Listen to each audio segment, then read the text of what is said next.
inire-recommend lang talaga ng aming opisina o ng DNR, EMP is ma-avoid natin yung pagpunta ng plastic sa mga bodies of water, sa river at saka sa ocean at saka sa sea. Kasi hindi talaga dapat sila nag-end up doon. Although hindi natin maiwasan yung mga tao na talagang gumamit ng plastic kasi may mga comfort dyan, nangyayari na ganyan. Pero yun nga, in solid waste management, you have to know the proper usage of what you are having para at the end of the day, makontrol natin yung mga pollution. So, ang sinasabi namin sa local government units, dapat magkaroon tayo ng place na kung saan yung mga tao dapat maglalagay talaga ng basurahan kung nasan yung lalong-lalo na yung plastic.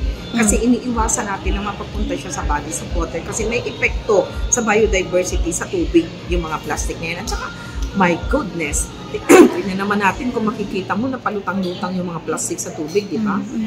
Bakit nangyayari yun? Pero hindi pa natin maiwasan, may mga ganun pa rin eh. Pero sana makipagtulungan ang local government units, lalong-lalo na ang mga barangay at lalong-lalo na ang mga tao. Kasi tayo ang nagdyan. Ako nga ha, pagka may plastic ako, hindi ko muna nila tinatapon. Anuhin ko yan. Itutupi ko yan, maliit na maliit. Tapos may certain nilagyan ako, doon ko inilalagay lahat. Tapos yun, pwedeng gawin nating pillowcase ba. So, pagkagamit ulit ako, halimbawa, pabiyahe ako, kukuha ako ng kailangan ko. Kasi ang plastic naman reusable, di ba? Yes. Pwede nating i-reuse ng ganun pa rin. Pwede din nating i-reuse na ibang form. So, ang ginagawa ko, kumukuha ako doon, tapos pagkatapos ibinabalik ko ulit. Yung iba naman, yung mga local government units, nakaka-identify naman sila ng mga dapat gawin ng further reuse, recycling, at saka reducing. Yan ang inaano nila.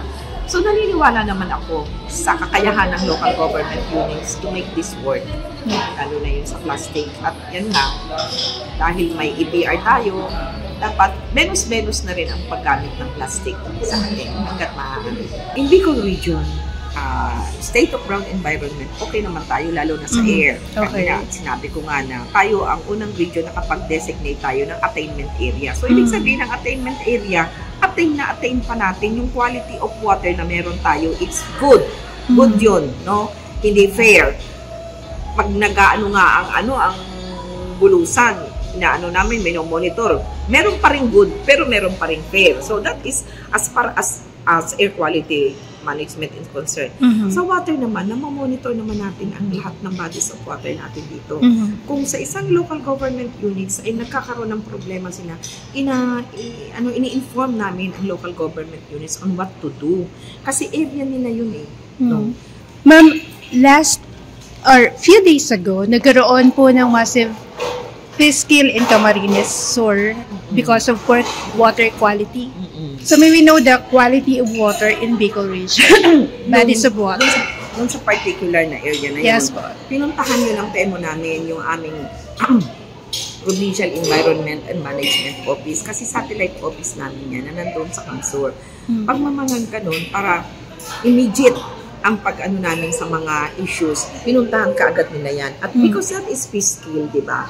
In coordination with the BIPAR, tingnan natin kung ano ang reason kung bakit nagkaroon ng fish kill, kung anong meron dyan.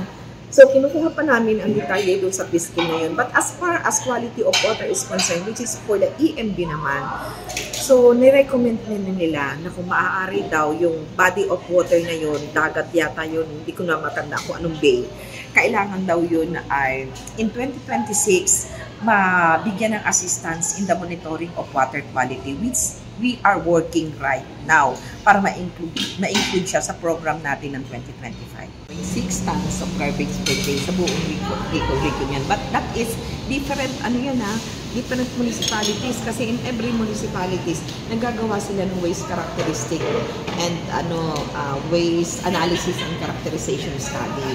So, ibig sabihin, dun sa waste analysis and characterization study, it's a pie. It's a pie that will know how many percentage is biodegradable and how many percentage are non-biodegradable, including plastic. Okay. So, in Bicol region, the waste analysis and characterization study, it says and it shows that 50% is biodegradables. So the remaining 50%, yun ang pag-aanuhan na natin. Doon sa remaining 50%, mga 14, mga 10 to 14 is the plastic. Kasi marami pang iba. May cardboard, may paper, may metals, whatsoever. May mga klase-klase yun eh.